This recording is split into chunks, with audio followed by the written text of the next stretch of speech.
আসসালামু আলাইকুম। আজকে কাঁঠালের কপ্তা রান্না করে দেখাবো। কাঁঠালটাকে কেটে নিতে হবে।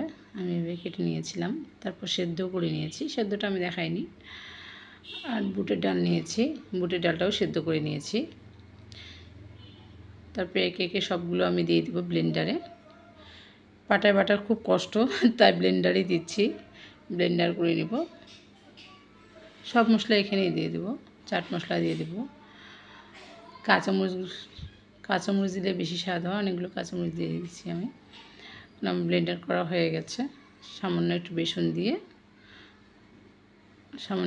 দেবো। বেসন দিয়ে আমি হাতে রোল করে নেব, গোল গোল করে। একটু হলুদ দিয়েছি যেন কালার আসে।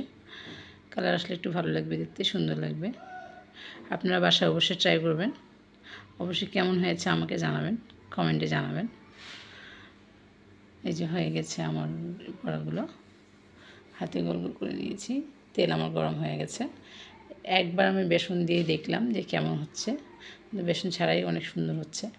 তাই বেসন ছাড়াই আমি সবগুলো দিয়েছি। অসম্ভব সুন্দর খেতে, আমাকে মনে হচ্ছে অসম্ভব সুন্দর খেতে। আমার ছেলে আর আমার ছোটো ভাইটা খুব পছন্দ করেছে। আমি জানি আপনাদেরও ভালো লাগবে।